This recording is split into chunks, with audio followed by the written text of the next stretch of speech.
स्वराज पद यात्रा के सूत्रधार प्रशांत किशोर ने स्थानीय जनप्रतिनिधि पर जनता के मुद्दों की उपेक्षा का आरोप लगाते हुए कहा कि मैं पिछले 10 महीने से पद यात्रा कर रहा हूं। जहां जाता हूं लोग एमपी विधायक को अपशब्द कहते हैं। जब मैं उनसे पूछता हूं कि आप गाली क्यों दे रहे हैं तो कहते हैं कि क्या कहें, हमारे पास कोई विकल्प नहीं है।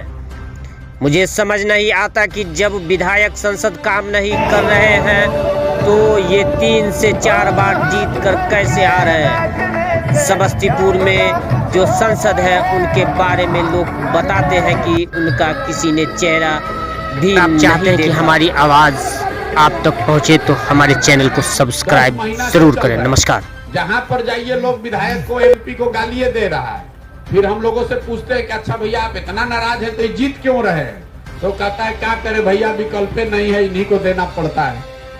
आप ये बताइए कि अगर लोग इतना नाराज हैं अपने विधायक से तो विधायक 3 बार 4 बार जीत कैसे रहा है। उसको आप ही और हम लोग तो जिता रहे हैं मिलके। तो अगर आप यहाँ पर जो आपके सांसद हैं उस सांसद के बारे में लोग बता रहे हैं कि लोगों ने चेहरा ही नहीं देखा है। समस्तीपुर जहां से कर्पूरी ठाकुर जी का ये जमीन है, पूरे राज्य का नेतृत्व किया समस्तीपुर ने। और आज आपकी दशा ये है समस्तीपुर जिला की कि 10 में से 10 विधायक समस्तीपुर के बाहर का है और दोनों एमपी लोकसभा सदस्य भी समस्तीपुर के बाहर का है। पूरे 35 लाख के आबादी में समस्तीपुर में एक भी काबिल आदमी नहीं है।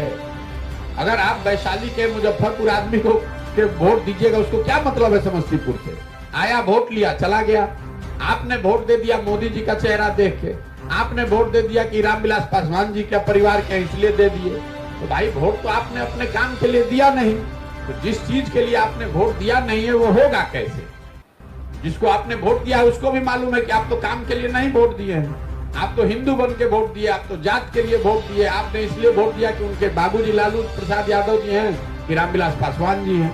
तो इस अभियान देखिए, ये 50 वर्ष से जमी हुई खाई है, एक दिन में नहीं सुधरेगी। लेकिन प्रयास किसी को तो करना पड़ेगा। गांव गांव घर घर जाकर लोगों को समझाना पड़ेगा कि भाई आप खड़े होइए। लोगों को आजादी कैसे मिली? 200 साल से हम लोग जी रहे थे गुलामी में। लोगों ने, नेताओं ने उस समय के आकर घर घर लोगों को समझाया कि भाई पेट भरने से नहीं होगा, आजादी आपका अधिकार है, आप खड़े होइए, लड़िए। गांव गांव से हर समाज के लोग खड़े हुए तब न देश को आजादी मिला। तो अगर बिहार को गरीबी से, भ्रष्टाचार से, बेरोजगारी से आजादी दिलाना है तो सबको लगना पड़ेगा, खाली एगो नेता के आने से नहीं होगा।